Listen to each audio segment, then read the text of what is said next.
Hello, welcome to Season 2, Episode 7 of Eat This, Drink That. This season, we, as usual, have Ali Khan, TV host and foodie.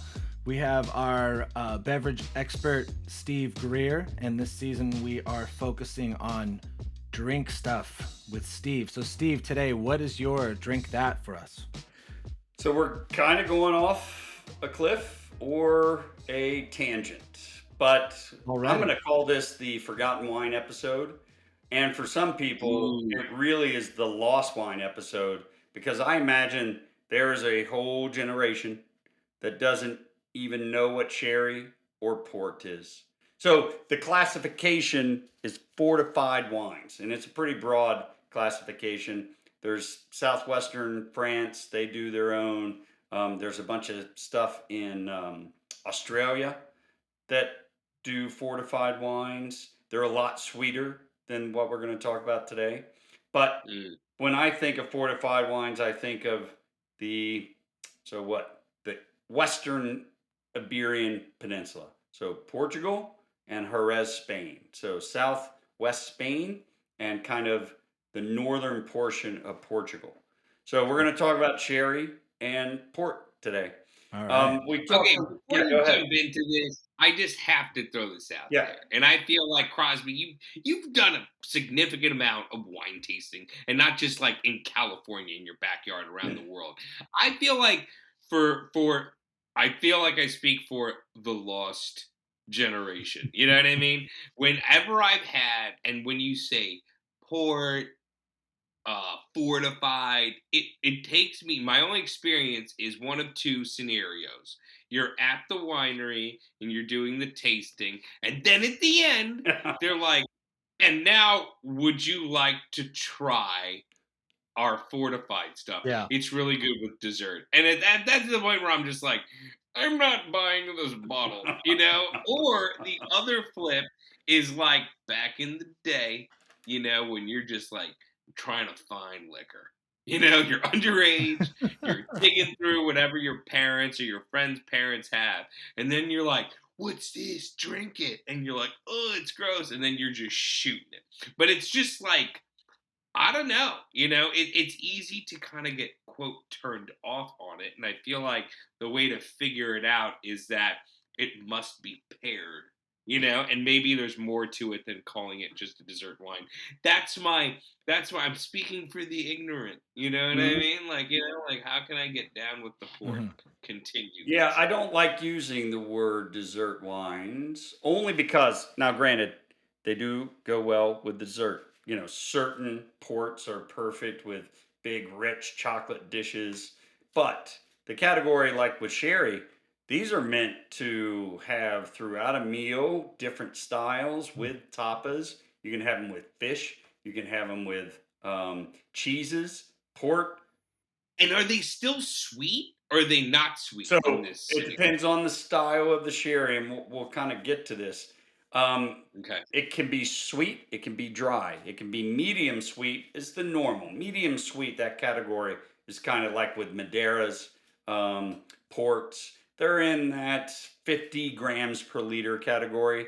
You know, Rutherglen from Australia, the Muscat, can go up to 400 grams per liter. So when we get 400 grams per liter, like what are we talking about? Like alcohol? Yeah, no, sugar. Like sticky, Sugar. sweet. Yeah. So there's it's a broad category, but let's say with sherry, you can go from dry to medium sweet, and then your ports are in that medium sweet category. It all depends on the style and the age, all of the stuff. There's a lot. It seems like potentially what we're going to talk about today is going to be a wine that really, you can really unlock the experience with pairing it with food. Yes. Otherwise, you'll just never, ever get it. Like, Yes. really, you'll be totally lost. Yep. Take me there. Yeah. So let's start with what it even is. So fortified wines, that's the category. I like that word better than dessert wine because it encompasses everything that's happening. You have two different things that lead to the quality. So when you fortify, you can do it before, you can do it during, you can do it after fermentation. Okay. So obviously, if you do it before, that's going to be very sweet. You do it during, you control the sweetness. If you do it after, that's already a bone dry wine that you fortified to a level. Okay. And then you have the aging. So if it's in the case of sherry, you have um, unaged, biological, oxidative, and in the case of Madeira, which we're not talking about today, they actually maderize or heat the wine. So that's a whole nother category, a whole nother episode. Wow. We're going to stick to the biological and the oxidative. Okay. So That's so, I didn't understand what he said, but I like that we're sticking with biological. that actually eases my fears because I was like, okay, we're sticking with biological, folks. Biological fortified. Yeah. Not, you know what I did get? Don't call it dessert wine. Yes. Steve Greer. Yeah, don't. Just call it fortified wines and enjoy the category, because especially with sherry, these are very versatile wines. And we're not even. And when we say fortified, you're saying jacking it with sugar, Oh, right? okay. So let's talk about jacking it with alcohol. So even better. Yeah, you use it's called a highly rectified spirit, but you take grape juice and you distill it like you do vodka, but you take it up to an Everclear level. Okay. So 95% alcohol. Okay. And then depending on the region, so in sherry, they'll take that 95% alcohol and they'll take a blend of 50% of that alcohol and blend it with either grape juice. And in some cases, the better sherry producers will use a mature sherry. So something already aged, and they'll blend that highly rectified spirit and 50-50. And that's what they use for fortification. So they're not just pumping in 95% alcohol. And then port producers are somewhere around a 75% spirit that they add. So what is that? This is wine meets grape liquor, essentially. Yeah, basically. And you're doing a couple things with that. For a Fino sherry, you're only fortifying up to about 15% alcohol, and then you're allowing that biological, or what it's called as a floor, a yeast that sits on top of it, protects it from oxidation, and contributes a whole lot of flavor to it. But if you aren't going to get that floor, you fortify up to like 18% for an Oloroso. It kills anything that's in there, biological, and you allow the oxidative side of aging to happen. And then in the case of port, you're fortifying somewhere around 20%. And you're stopping fermentation. That's the whole key, because you want residual sugar and you want all that fruit, all that flavor. So what were these percent? I mean, I don't care about the percentages, but we're escalating up, right? Port being the most fortified. Yeah. That's, you're at 20%. Almost everything I brought today. Actually, my sherry. Here we go. My sherry is at 21%, actually. So everything today is right around 20%. So Steve, the ones that we are sort of having during maybe the dinner course, the non-dessert, we're getting out of the dessert thing. If we're having them with dinner, what percentage? Especially the sherries. They're going to be 20%, 18%? Yeah. Okay. Yeah, and you're only serving little 2-ounce glasses. Okay. You're not sitting back kicking a rosé back and half a bottle is gone before you even get to the first course. Okay, right. They usually have smaller glasses they serve it in if they want it to look sort of taller, if I'm not mistaken. Yeah, tall, slender, Okay. smaller. You're pouring 2 ounces. You can play with the range of sherries throughout your meal. You don't have to just stick with a Fino or an Montiado or an Oloroso. You can play around, and you're having different courses. Like in Spain, they love their tapas, and the fish things that they do in the cans are amazing. Like canned oysters and canned fish and anchovies, all that. It's quite nice and These oily. are perfect with, oily. So the higher alcohol, we're at 20%. Or in the case of Fino is somewhere usually around 15% alcohol, but Okay. it's still pretty high. Yeah, that is. It's a lot So higher than you're a having rosé. this little shooty shooter Yeah. that you're sipping, Yep. and then you're eating and I mean, I think this is just because a lot of people don't know about the whole canned fish game. Because Yeah. I've actually sampled some of these goods, and even if you go to the premium supermarket, certainly you'll see from Starkist to the $10 $10 can, right? can of freaking bluefin tuna and olive oil. You don't mix that with mayo and relish. No. That's something you open up this can, you fork it out, and it is it's like a bluefin tuna, or it's a Spanish white anchovy, like a boquerone. It's an oily fish in rich olive oil. So it's something kind of fatty and intense. Yep. And then you're having it with something. I mean, what is that sensation of? I assume we're having this with the sherry. Yes. What is that sensation then? Yeah. So that there's a funk to a Fino too. It's not just fruit. It's more almondy, yeasty, Okay. salinity. So there's a salinity to a Fino or a Manzanilla sherry that pairs really well with some of the seafoods, obviously, with the coming from the sea, the salinity. Okay. And then you move into Montiado, Nola Rosa. We're kind of getting ahead of ourselves, only because I haven't even explained what these styles are. But I'm just wondering. I mean, because they're so unique, and I think to just look, people think of these as dessert wines, but we're not eating dessert. I mean, this is yeah, and we're also talking about a food that's I don't think people understand just how deep canned fish gets. yes, It ain't poverty government cheese, right. liquor store, grubbing. These are expensive cans of tuna and smoked oysters and And stuff. this is also kind of an experience of a way to leisurely eat and socialize and drink. This is not the American version of we're going to sit down and we're going to eat a big giant steak and we're going to have a big giant Napa cab Hour and a half and we're later. going to gorge on everything and we're going to be there and drink martinis. And this is a very different experience.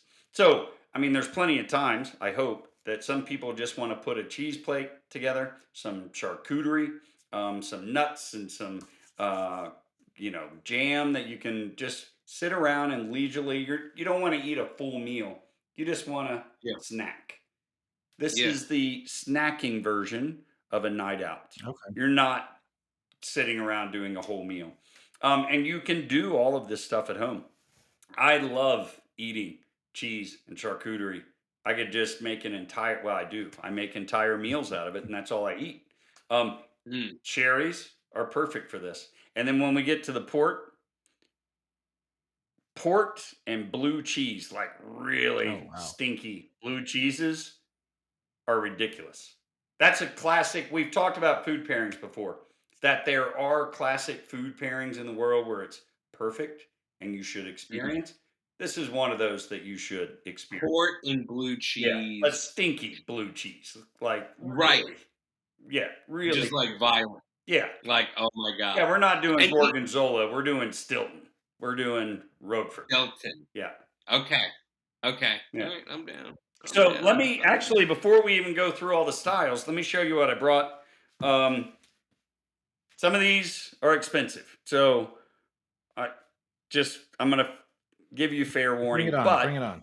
The normal category, and I brought a whole bunch of prices today too. This normal category for, say, Finos up to Olorosos and then port, like a late bottled vintage port or a 10-year Tawny, we're only, depending on the size of the bottle too with the cherries, let's say right around $30. That's it. Okay. The other cool part about a fortified is you can save the bottle. It's going to last. It's a sturdy drink. It's like... Are these cork bottles or corkscrew? I'm thinking about when I maybe bought a port for a random recipe. Swear to God, I got it at Trader Joe's. Yeah. You know Let's see the bottles. Pull the bottles out. Let's see them. So we'll go through. Everything I brought today is corked, but there are Finos and Manzanillas that are Stelvin closures, cork or screw cap. So this is my last bottle of this. This is from Gonzalez Baez. So I was going to ask about this. This is They're a little smaller bottle than a regulation wine, correct? Yep, this is 500 Okay, mLs. instead of 750. So not a half bottle, but 500. This is Quattro Palmas. This is a part of their, I think it's called the Antique range, and this is the fourth one. Beautiful color. This is basically, well, it is. It's an old Amontillado, and we'll talk about what an Amontillado is. This is kind of rare. It's difficult to find. I was able to buy the 4-pack of the Uno, Dos, Tres, and Quattro Palmas. I drank the other 3. This is my last one. This time I'm just waiting for the right moment. That's a cork. Okay, so what? I mean, sorry, is that a sherry? Is that That's a sherry. That's a sherry. And the style is Amontillado. So Amont. Wait, wasn't that a famous story? The cask of Yes. Amontillado. Yes, it was. Yes, it was. What's up? Wow. You Education. did go to school. Don't remember what You happened. did. And then everything else I brought today is port. And it's not even brought. I always have this stuff. So I did have to go out and buy a new bottle of the 10-year Tawny. This is from Kopke. Wow. This is from the. Just the font alone is like, we're not here to And is this play. a 500 as well, or 375? No, this is 750. It's a 750. Okay. Yeah. Yep, this is 750. This That looks is like pirate liquor right there. That looks like, These are some of my favorite tawnies too. So in port, and we'll get to this, there's basically only 2 styles. There's a ruby, so ruby in color, and tawny in color. Ruby is no oxygen touches it. Tawny is oxidative aging, and it goes through a period, either 10, 20, 30, 40 years. Wow. And it changes slowly during that whole process and becomes, what we're talking about today are the most unique wines, period. Straight up, fortified wines are the most unique wines. Yeah, and they are very specific, especially sherry and port. These are specific to this place, to this very. Whoever's with us right now, I hope they can appreciate when you get a definitive answer from Steve Greer. That is freaking. That is a unicorn, like a dragon, a fire-breathing unicorn. For him to just say like, "This is about," because he'll be like, "Well, and do what you like, and this and that, and everyone is a free spirit," until he's like, "No, fortified wine, boom, done, most complex stuff ever." When you were mentioning the difference between just some takeaways for port 101, ruby versus tawny. Tawny has age. I assume tawny's where the price goes up, right? No, the prices. That's only like. Here I have the prices right here. That tawny is $30. Oh, I didn't tell you what this was. So to find this sherry right now, we already know it's rare. Ali, I'm looking up the 40s. Some 40-year-old tawnies that come up on Google first are $180 to $200 for the bottle. Yes, when you get up to the age, it definitely jumps. Grams quick. is the brand, and then Taylor is another brand. Yep, Taylor Flaggate. These are $200 at Total Wine. But then I see a 20-year-old is about $60 for the Grams brand. Yep. So it looks like the aging definitely adds to the price. Accelerate that Quattro Palmas, this is somewhere around $70 to $100. It's not cheap. It's only a 500. This is something you share. You're having 2 ounces at a time. You say 2 ounces at a time for a pour? 2 ounces.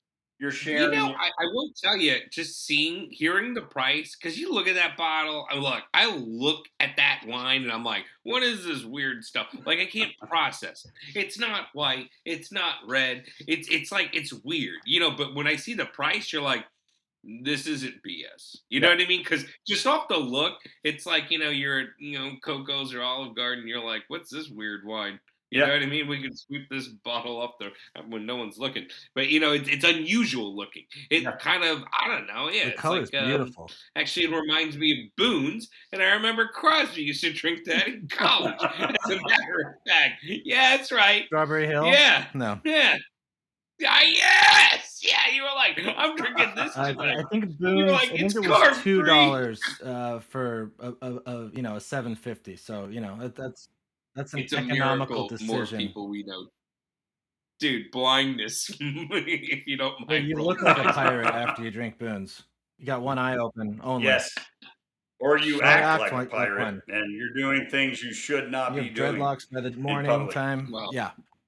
now I'm tempted to drink boons. All right, back So at it. Okay. I'm going to interject one fun point about these. Whenever I did a lot of port and sherry tastings for the public, and the engagement and excitement, you can do a Bordeaux or a Burgundy tasting and everybody knows what they're going to expect and they behave in a certain way. Almost everybody comes to a port and sherry tasting not knowing anything, but they're interested and they're excited during the tasting. They found something they love that they're going to keep drinking, and they walk away going, "That was so cool." That's Interesting. how you will approach today. You're going to Okay. learn, but you're going to be excited because it's so different. And this isn't your great grandmother's cream sherry or, bad port. This is exceptional quality that is of a specific place. When you try sherries, you know they're from Jerez. And when you try port, you know they're from Portugal and in Porto. So it sounds like, because I feel like, and Crosby, I'm sure, because I feel like, when you've gone wine tasting, you'll find wineries who'll be like, oh, and this is our dessert offering. It sounds like bottom line is, unless you've had stuff, a sherry from Spain and port from Portugal, you don't know what this stuff can. Not to say it's not impossible for a winery outside of the world to do it, but this is. Right, it seems like there's a real deal experience that you need to have to get a baseline for this appreciation. Yep. And, I'm not saying that the stuff that you get from worldwide wine houses who make a port style to end their day with, that they're not good. They're just monotone. They're not the depth. Whoa. Oh, man, he is crushed. He is pro Portugal. So, Steve, this is something we talk about pretty regularly. Can you call a sherry, and a port if they are not from? Are they AOC'd or any of that stuff?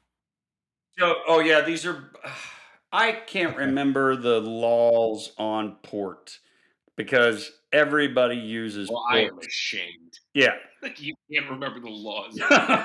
Because everybody uses, there's wineries all through California that use the word port.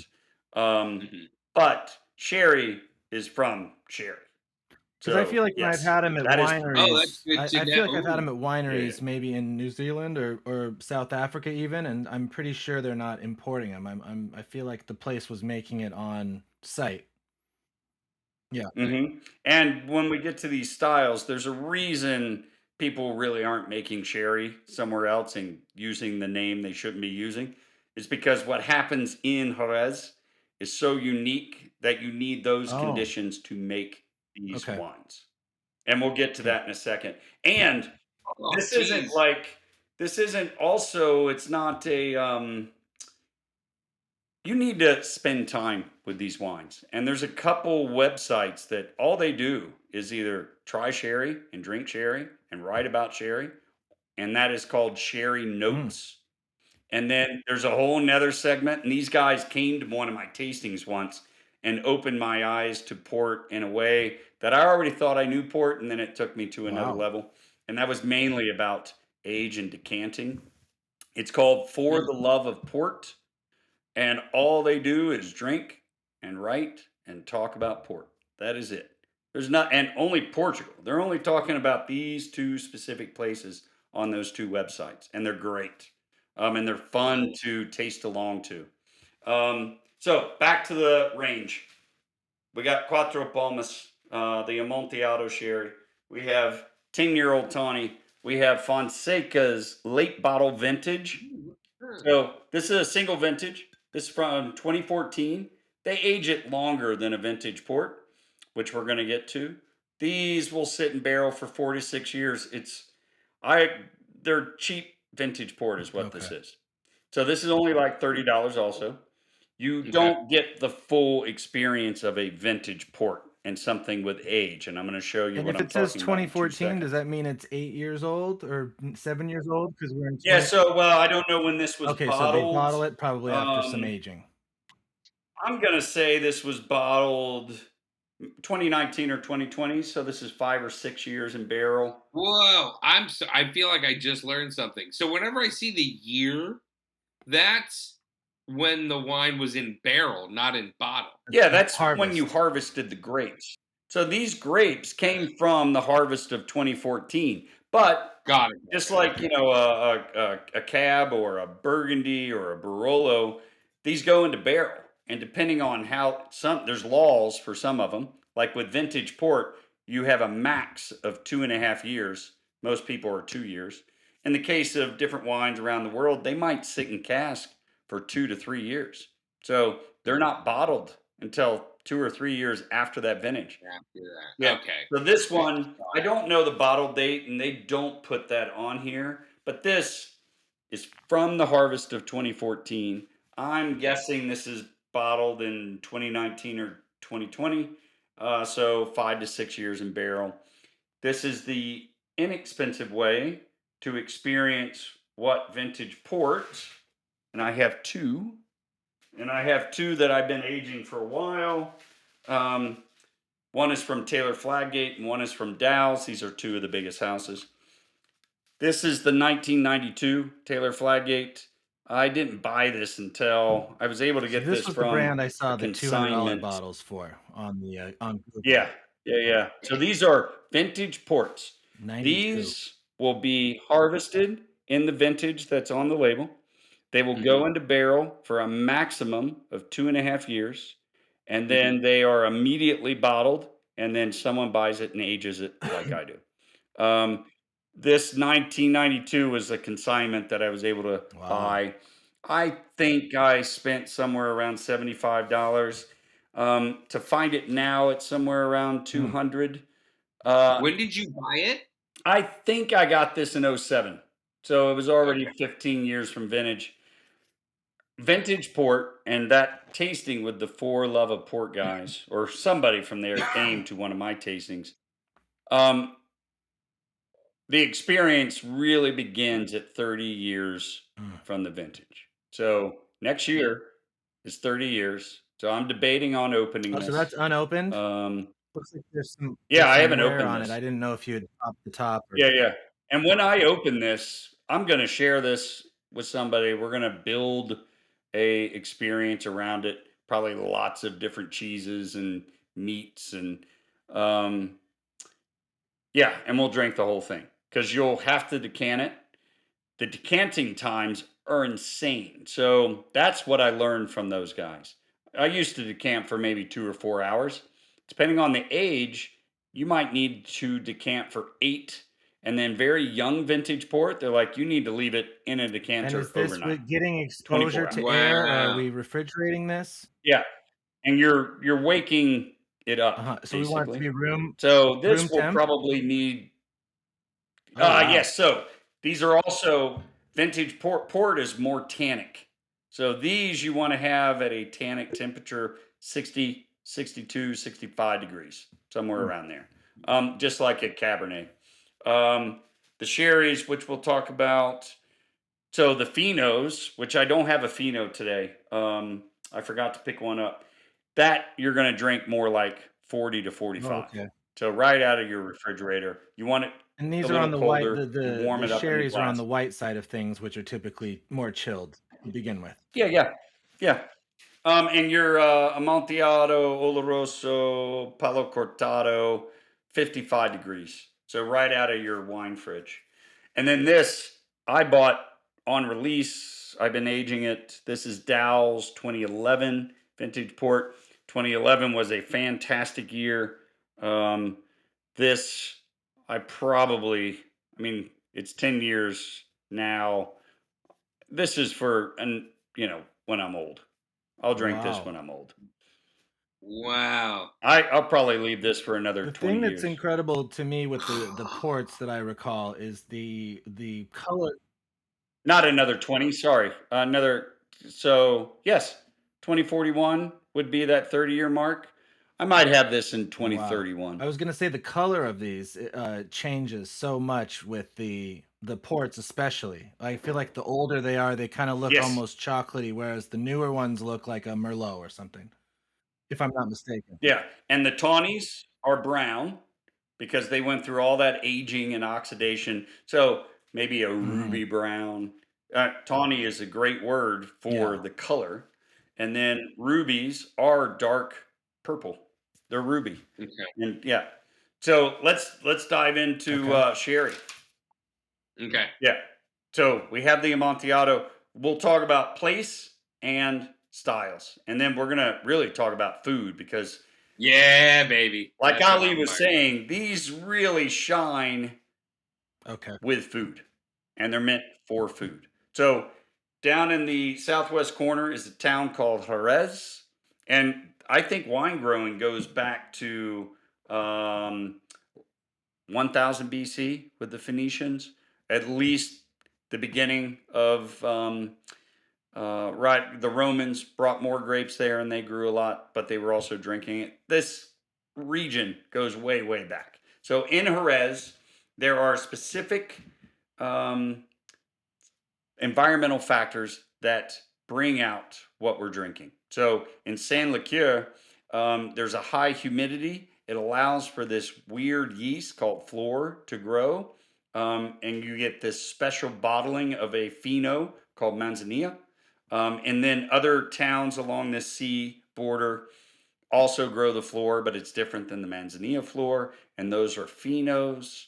And then you have um, these high winds and the soil called albarezo.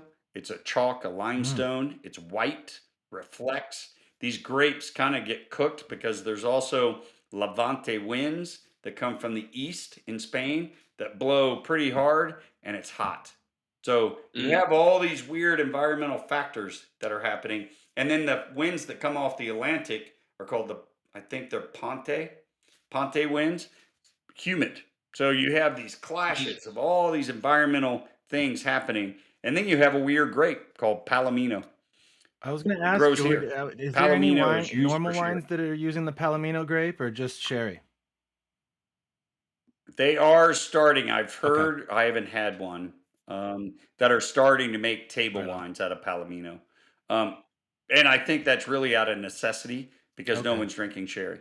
Um, in the wine world, the wine geeks and the Psalms, they're drinking sherry and they're trying to promote sherry. They're drinking port, they're trying to promote port, but it's not a general public, walking around grabbing a bottle of rosé and heading home.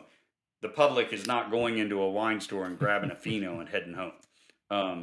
So this is kind of a push to get people to experience something outside their comfort zone, but also a whole experience because you're having Would the food with pheno this. be closer to So a conventional wine experience out of all the things you've spoken about? Would the pheno be more winey than rather than fortified?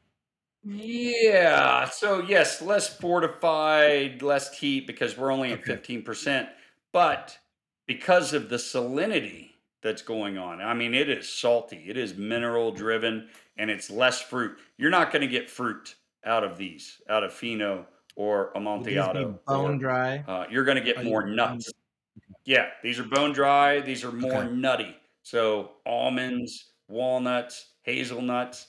It's a lot of nuts going on in these Your wines. favorite. Less and no So fruit. squirrels would love this. So Squirrels? Here it comes. Here it comes. Oh my god. Yeah, nuts. oh my Yeah, God! when you say Wait a minute. almond, that's nice. I'm gonna But that one reference. time it sounded like the snack bar. So maybe what I'm gonna do, I'm gonna get me some port. I'm gonna go hit up a vending machine. Or maybe Some I'll just Blue bring it to Diamond. the ballpark. Smack some peanuts in my mouth. That's really funny. I forgot to send you guys a message, but this references an old episode where I said, Ollie's like, "What are you going to have with that?" And I'm like, "I don't It know, was a nuts." martini or So, something. and I think we Yeah, were talking yeah. about the martini. The other day, I was at a Underwhelmed. very nice restaurant. I had a perfect martini, and on the side, they brought me a little thing of Yes. nuts. You couldn't And I stop just laughing? could, I Nice. was laughing. Yeah, couldn't stop laughing. So anyway, those are the flavor profiles. This is not a singular experience. You're not just drinking a liquid tastes like nuts, but Yeah. it's less fruit. It's more in this almondy Okay. style. So let's talk about the styles themselves. Pheno, if we go back to biological or oxidative, just like with port, you have uh, reductive or oxidative. Sherry is biological or oxidative. And you have a guy that in the first 3 years of a sherry's existence, he's just tasting and marking them. And he's What a identifying, job. yeah, he's identifying what it is. So here's the range. You start with a Fino. And Fino or Manzanilla, which is a Fino from this town of San Liqueur, they have that yeast, and it's a big portion of yeast that sits on top of the liquid in the barrel, protects the liquid from any oxidation, but it's contributing more flavor, Okay. esters, aldehydes, all these crazy, crazy flavors that come from this biological aging. And you get this in Jerez, you get this on the seaside towns, and that's it. No, Hmm. you're not getting this anywhere else. You're not going to try to make this in the San Francisco Bay because you're not going to have the flora. You're not going to have this Interesting. yeast that is there. That's why it's so So unique. that's what really, when we talked earlier about wineries and go, oh, here's our dessert wine or Hmm. here's our sherry. I'll be honest, I think I bought, or my old man bought his sherry at a winery in Eastern Washington. The weather in Eastern Washington is nothing like what you're talking No, about. no. In Southwest Spain, there's not hot winds from freaking the Atlantic. I mean, I'm just picturing Morocco just transmitting Well, right. rays of That's the thing is like heat. You Spain know what is I like, I mean? mean, Like it's Yeah, it's right next just to Africa. And then so you're getting Mediterranean yeah, winds coming from the east, you're getting Atlantic coming from the west. So it's like yeah, it's a really unique geography. yeah. You're yeah. getting cool, humid Atlantic winds that are blowing over. You got continental hot winds from the middle of Spain that are, it's just hot. And they're blowing and blowing and blowing. And then you have all the Mediterranean influence too. It's very, very unique. The whole Iberian Mm. Peninsula is very unique because of all these um, Yeah. factors that are going in. Quality factors, really. So you have this dude, he's going through. Phenos are pretty easy to identify because of this yeast that sits on top of the liquid. So, boom, that's marked as a pheno. It's going to get fortified to 15%.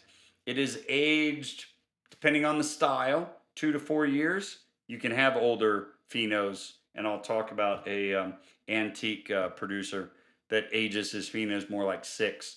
But the whole idea is you're limiting the aging process. You're capturing all these intense flavors that are coming from the biological aging. It's bottled, and you're going to want to drink this within a year and a Okay. half of bottling.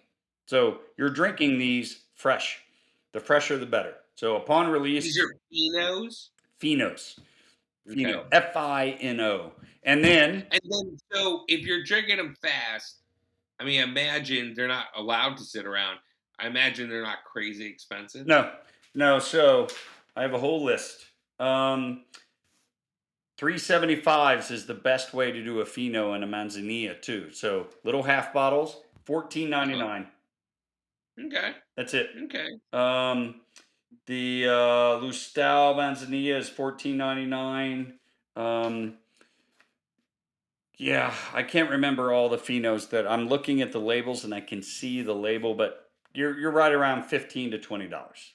It also strikes me is that you want kind of a smaller bottle because it's not like we're just sitting around like, oh, let's have a fire and have a bottle or two of Pinot Noir. You know Right. what I mean? You're having these little like shotties and tastes and stuff like that. So Although that's you kind of could do the fire and sit around and enjoy the vintage port with a group of people, with maybe just a plate of blue cheeses on the table. We'll talk about that. But yes, you are right. okay. This Okay. is So This is either a beginning to an evening, like you're setting out some cheeses and some potted meats and some canned of the really nice canned fishes, or even shellfish, any kind of shellfish, grilled prawns, and a fino and an amontillado, or it's amazing.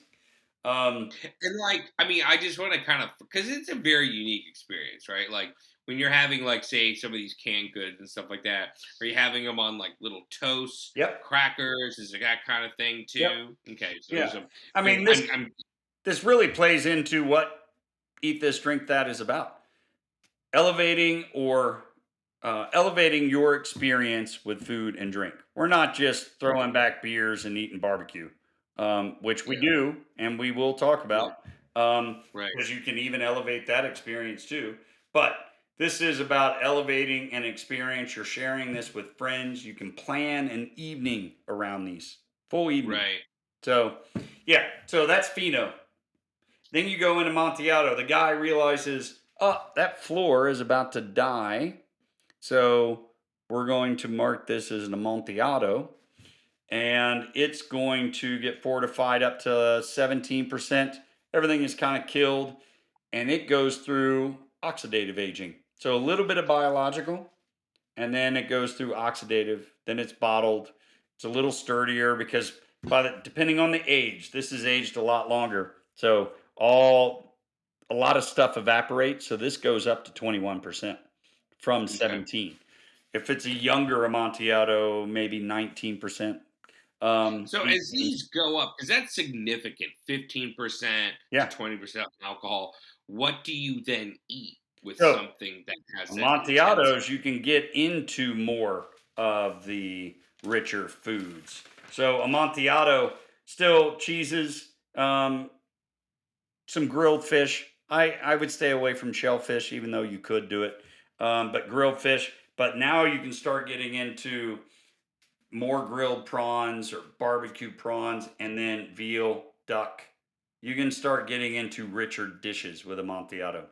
And when we get, and let's go to Oloroso right away, because Oloroso and fried chicken is ridiculous. I mean, Yeah, that's it's pretty wild. fantastic. Here we A fried go. chicken Okay. sandwich and a little glass of Oloroso sherry will be an experience that you haven't had before.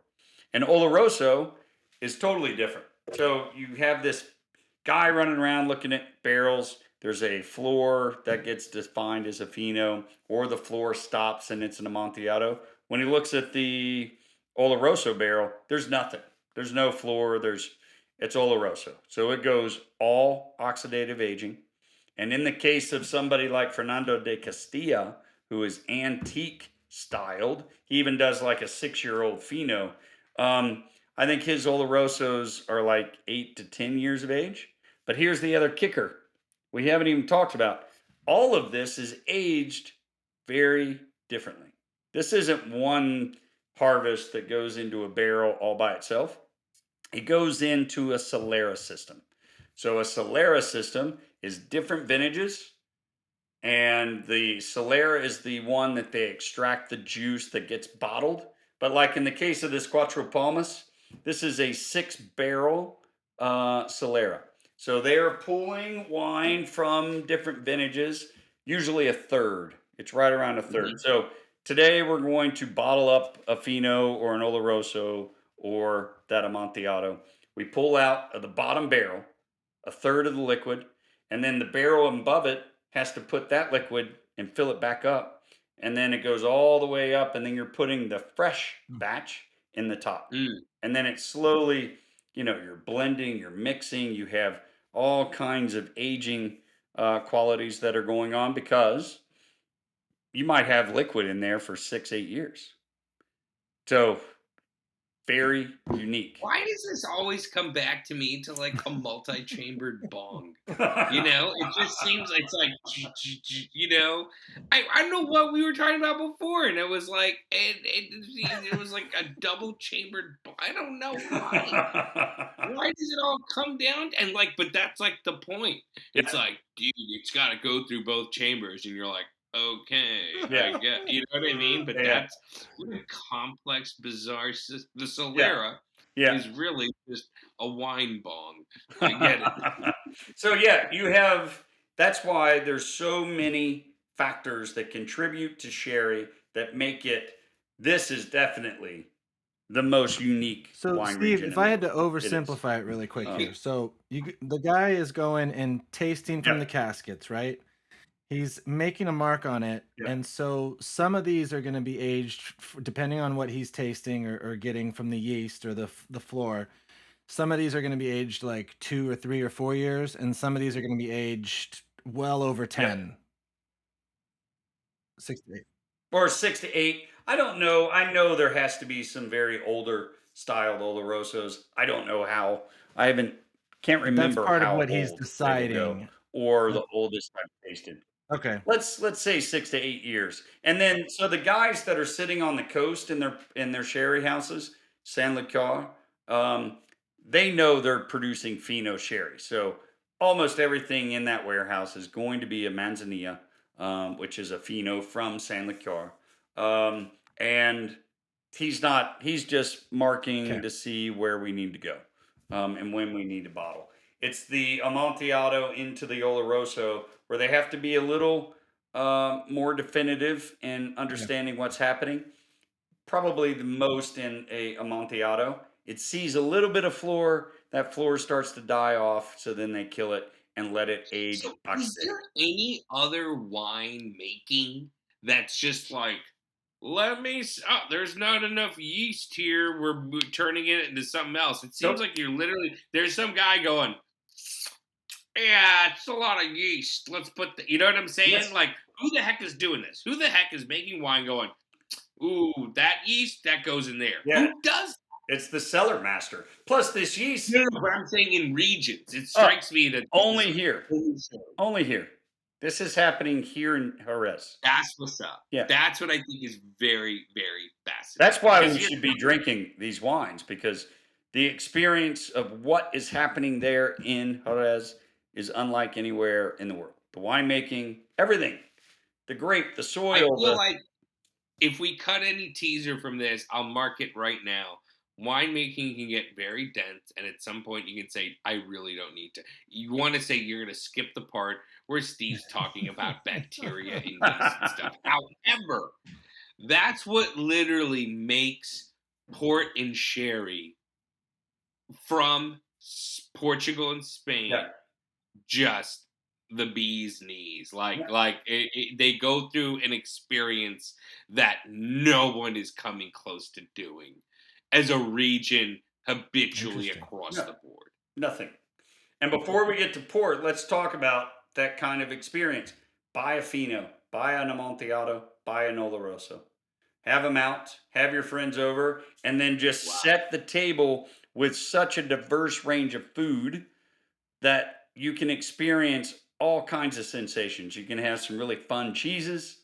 You can have some potted meats, some seafood, some prawns, some grilled seafood, grilled fish, into more heartier dishes like fried chicken, veal, duck, anything like that. And then just start trying different cherries, trying different cherries from different producers, and eat all this food and enjoy the evening with your friends. So I think, if we were kind of like in one angle of pushing this experience, and also I think it's fascinating because fried chicken, come on. I mean, fried chicken's it could be, it's so accessible. Versus when you say grilled prawns, I think of the heads on, like 27 Santa Barbara spot prawn, you know what I mean? Expensive. But of these three sherries, would all of them work with, say, fried chicken? If we were to say, hey, guys, do something. No. Fino is your potted fishes that we were talking about, the really high-end canned fishes, the grilled prawns or grilled shrimp, the seafood side. Yeah, that's the seafood side with Fino. Oloroso So what's is the fried chicken one? Oloroso. Oloroso. Yeah. I mean, look, straight up, I'm going to Raising Cane's. Yeah. And I'm gonna get, I think you might have to just push for look, I can make chicken fingers in the air fryer. Yeah. I can make chicken fingers. I can make chicken tenders strip. You know what I'm saying? Like that's Yeah. What about? I mean, this sounds crazy. What about wings? Would wings work? Yeah, but the spice, you're getting Not the into it. buffalo sauce. Oh, yeah, just regular grilled wings. Yes.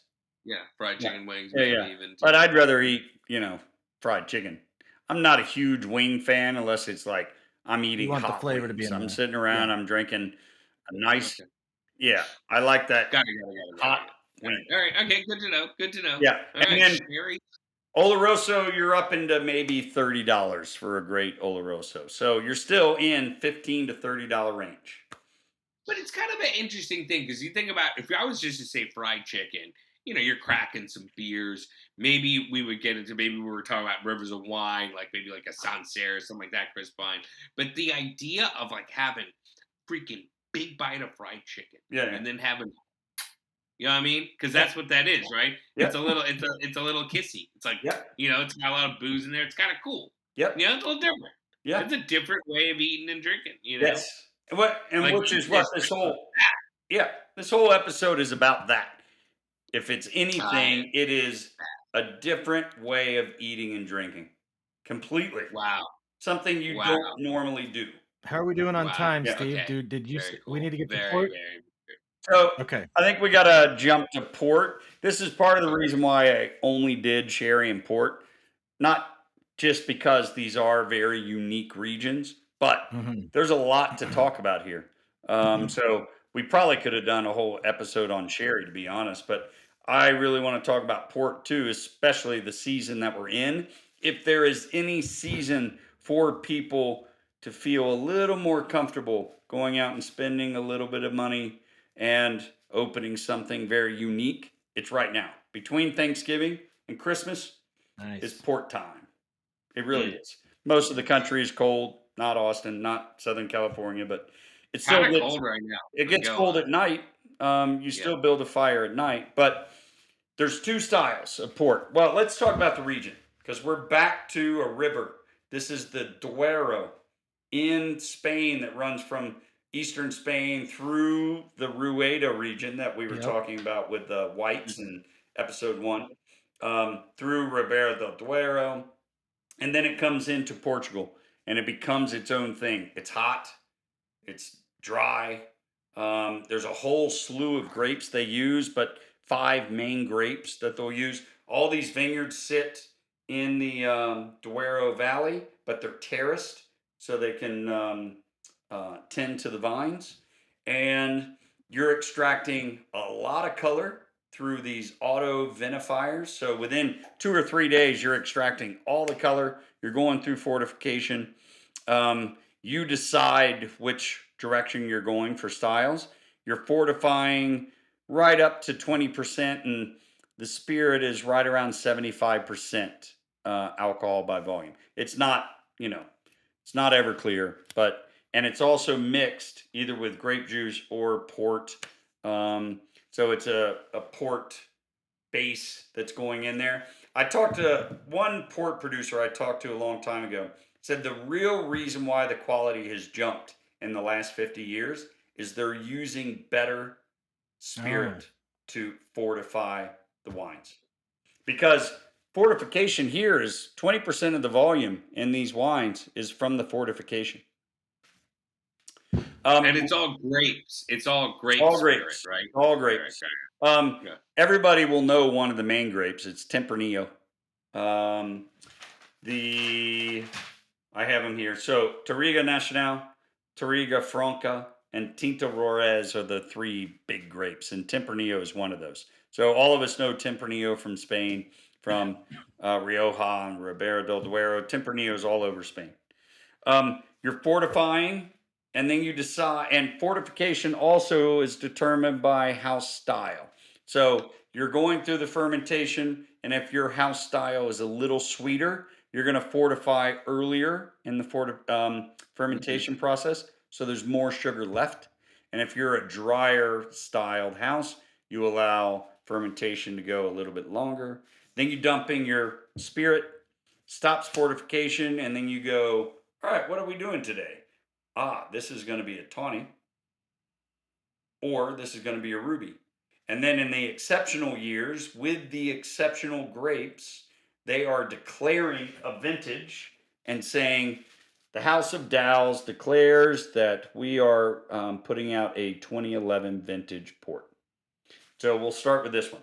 So these are the best grapes. They go through roughly 2 years in the barrel and it's put in a bottle and then it's laid down and sold.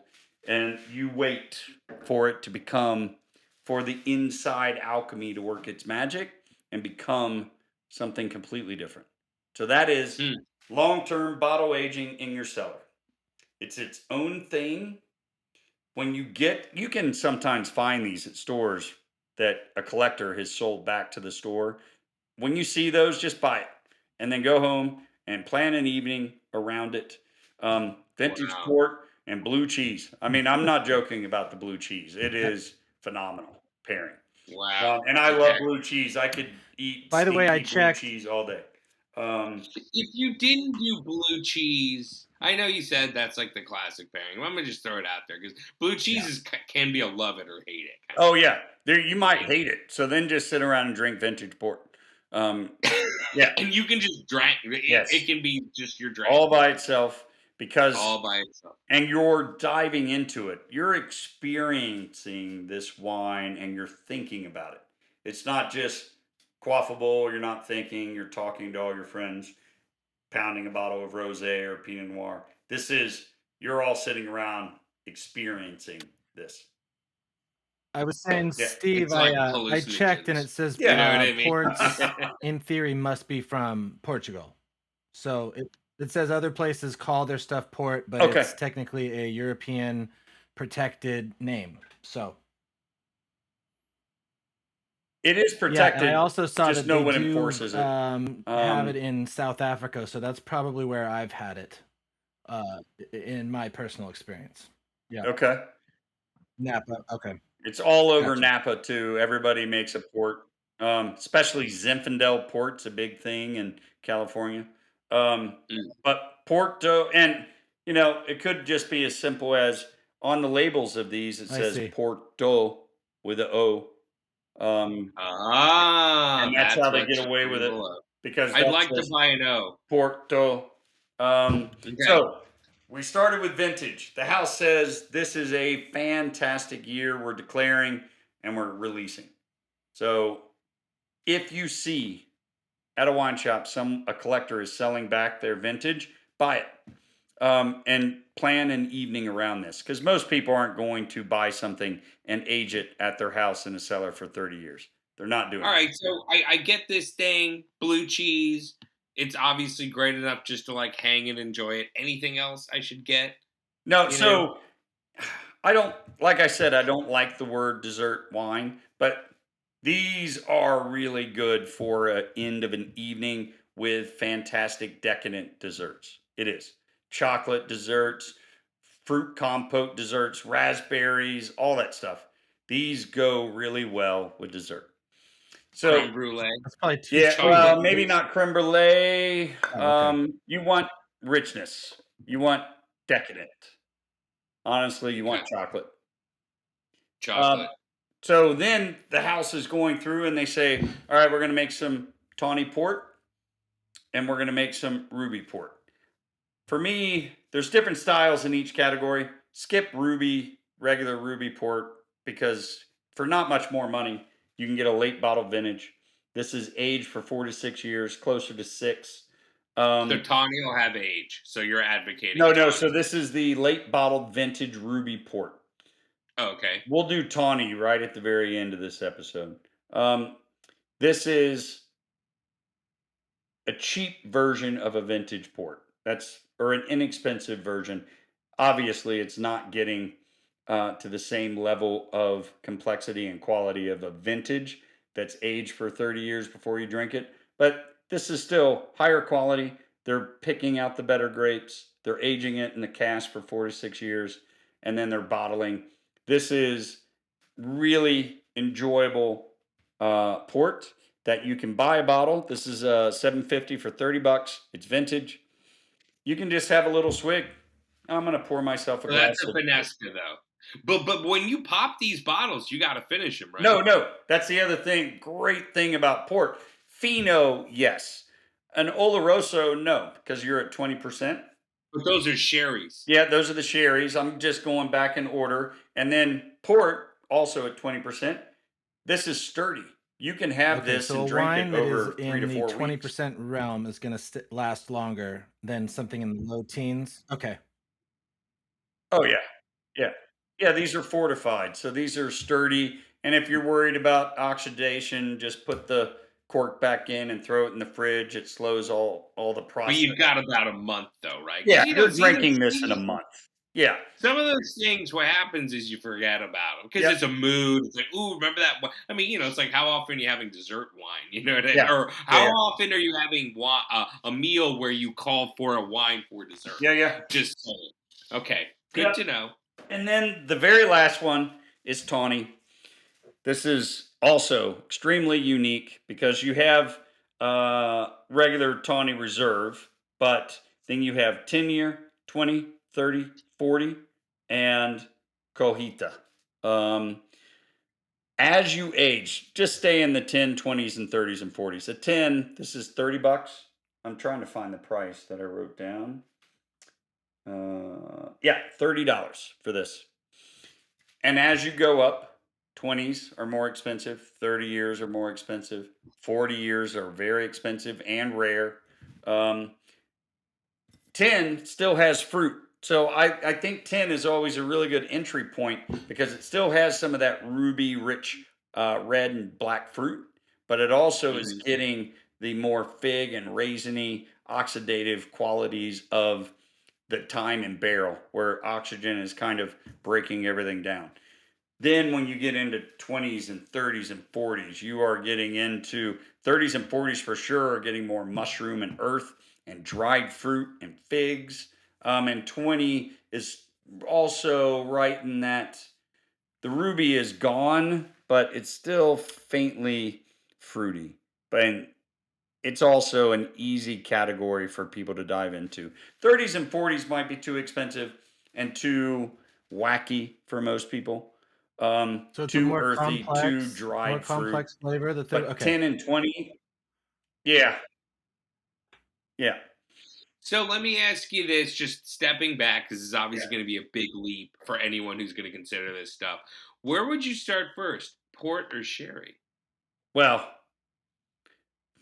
that's a good question. So I think for most people, port isn't that far away from a regular rich Right. wine like a Zinfandel or a Cab. Okay. That might be an easier stepping point for when people dive into sherry. You're in a different world, completely different world. Most people aren't used to drinking those. It is not reminiscent of really anything else that they've had.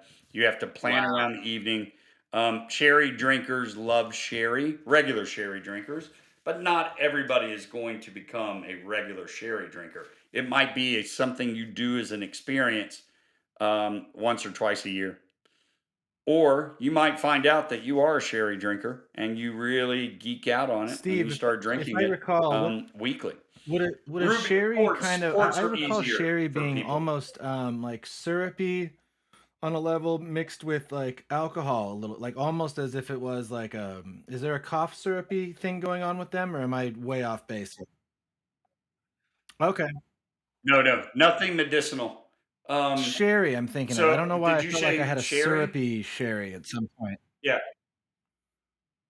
Oh, Like the viscosity of it? Okay. you might have had a Okay. cream sherry, which we're not going to talk about cream sherry. Cream sherry was kind of created post-war. It was huge in Grandma's the wine, 50s and the grandma's lost 60s. wine. We're not going to talk about cream sherry. See, that's what I'm saying. You got into your freaking grandma's liquor cabinet, and you're Yes. And it like, "Yo, was probably let's medicinal at get that up in point this too. for They a were like, second." "Oh, Yeah, Yeah. the World War II." Yeah. Yeah. it'll cure your colic. Yeah. So yeah, I mean that's the world of the lost or forgotten wines, depending on how you So want to. I feel like the easy ask here. We're getting into the holiday season. Yeah. Get yourself a bottle of 10-year Tawny port. Yeah. You're probably going to get chocolates, Christmassy packages, stuff like that. It's kind of cold out. Just like get in some freaking good chocolates. You know what I mean? Get the Yes. box and, just have that. And, you have a month. You can start around Thanksgiving.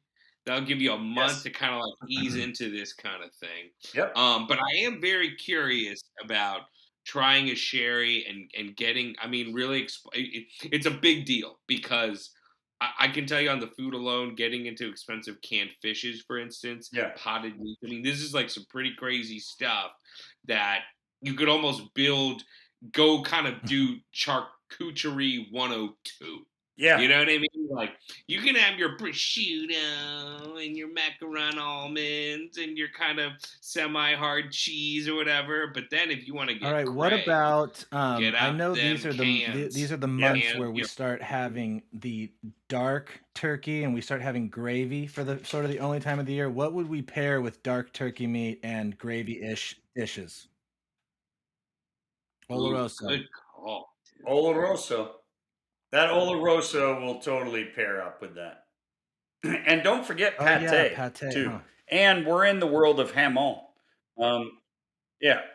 Just all the amazing hamon from What about Spain. the cranberry even sauce up that all the way everyone's to having? What would we have with Iberico. some bitter fruit like that? What do you think would go with that? Like a port on side or? Ooh. Yeah, I like I Ali's see. thing with the port, the chocolates. Yeah, chocolates, richer desserts. I know we were shying away from the word dessert or the phrase dessert wine. Okay. It really But I mean, is. chocolate and port, you're okay with. And You're port, okay with that. port is something you can just sit around and drink on its own. Okay. Sherry should be built around a meal. That's cool. So an Amontillado with that cranberry, the tart fruit, you're getting some of the salinity still from the fino side of an Amontillado, and then you're getting some of that nuttier side from an Oloroso, because Amontillado is really just a blend of both. Yeah, that would be perfect with that. Crosby got something in my head because I know what's going to happen if I do this right. There will be dark meat turkey. There will be gravy. That's kind of a very approachable, rich dish. I'm always thinking, like, what do I do with, like, that leftover turkey? Soup's, like, the easy answer. Just kind of brings it all back to life. But I'm thinking, like, if I could, like, somehow save up all the dark meat turkey and gravy and make my own chicken pot pie, I would get one of them sherries. Yeah, yeah. You know what I mean? Yes. It's kind of like, call myself Peg Leg Harry, be a pirate, my chicken pot pie, 100% dark meat. It's weird. It's like this time of year where all of a sudden I'm like, turkey sounds like a good idea versus a Tuesday lunch meat compromise. Like, you know what? I'll just get the turkey. Yeah. Like I don't want to, That's another really good point.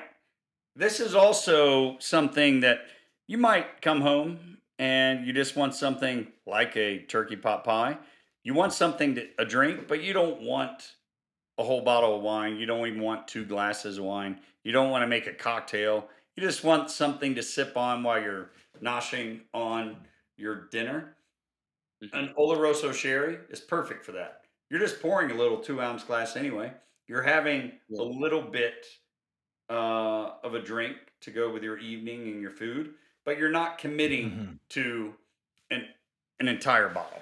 What's the bottle life when you open up a sherry? Because I think you brought up something interesting about the ports that have that 20% alcohol, in there, and you've got a month, right? So, when Oloroso is also at 20%, so you roughly have a month, but Fino's, let's say a week. You don't have to kill the whole Fino that night, but if there's 2 of you, a half bottle of Fino is going to go pretty quick.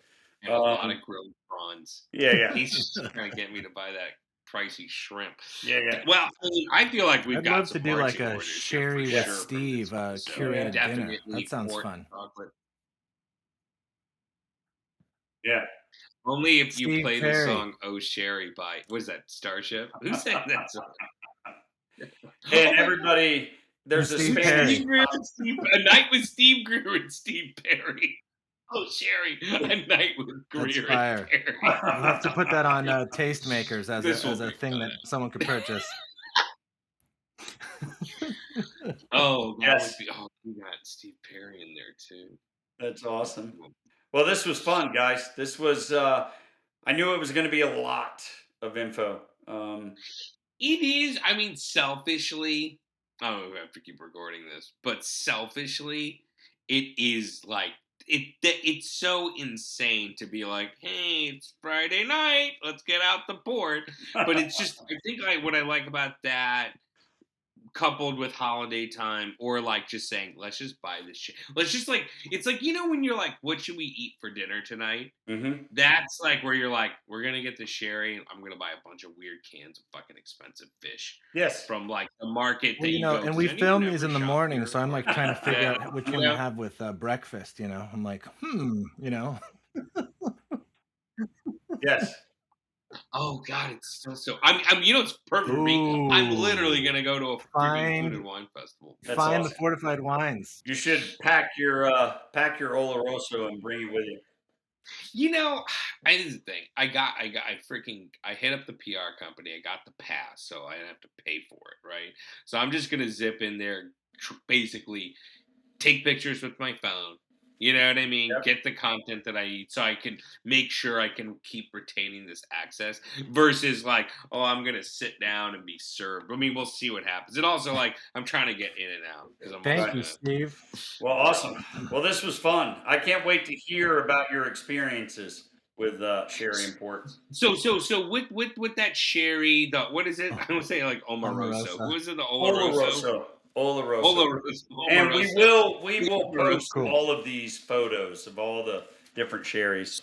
So with that, because you put something in my head, Crosby, about dark meat turkey and gravy, which is frankly, that's going to be another way of going for a rich meat experience besides like pate, which is a little, that's harder for broader people. But like when I think about dark meat and gravy, I also think about like a good chicken mole, ideally a turkey mole. Would that work too, or would those spices conflict? Yeah, the spices I think are your contributing Not to factor. mention moles are just so like pairing. I mean, one mole to the next has such different flavor profiles. Well, yeah, but there are sometimes ones that they're are not at pretty all. chocolatey. So it's Yeah. you get a green one or you get a really spicy one. I had a super spicy one that barely hinted at chocolate, and it recently. So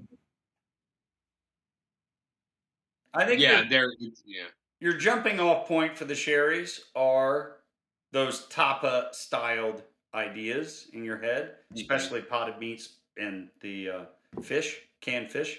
And then your jumping off point for ports are richer, decadent desserts and blue cheeses, rich, stinky cheeses at the end of a meal, if you're into that. So those are your jumping off points, and then you can experiment from there. I mean, I feel like every restaurant has the flourless chocolate so why not offering right at the end of the meal. Every restaurant. So what's funny? It's on my blog, but I had to do a dessert when I was doing the baking show. It was around Valentine, and I made like a simple man's chocolate cake. Yeah, that was not hard. I mean, you literally it's like a mix. It's not very. It's so classic and simple and totally what you'd get at a steakhouse, but not hard to make at all. Sometimes they're a little salty, like a tiny bit, it maybe. Comes out great. Yeah. You could do those super big flakes just to set it off. Or shit, you can just get the freaking chocolate bar that has the salt in it. Yeah. And then rock that port. I think what's interesting with this is like you can go out and go, you go to the nice market and it's like, here's the expensive chocolate bars. Yeah. Here are the expensive canned whatevers. And then you go, this is what we're doing. Yeah. And you make an evening of this. Yeah, this is a planned experience. Steve only had 2 wines today, and we have officially made it our longest episode of Eat This, Drink That so far. we're at an hour God, and we're still 15, recording. and yeah, I'm really excited about all the stuff we learned today, and I hope the listeners get inspired to try some sherries and ports along the way. And so, Yeah. We're gonna have to like push the sherry experience, because I think that's really could be one of the most like biggest adventures. Yeah, we're gonna expand people's minds. We're gonna elevate their dining experience and enjoy ourselves along the way. Well, thank you guys. Ali, have fun at your food and wine festival. Make them pour you ports and sherries with your tapas. Do it, brother, and take pictures. I know. It'll be fun. All right, guys. Thank you for another great episode. That'll Eat This, Drink That. All right. Bye. Yep. See you guys next week.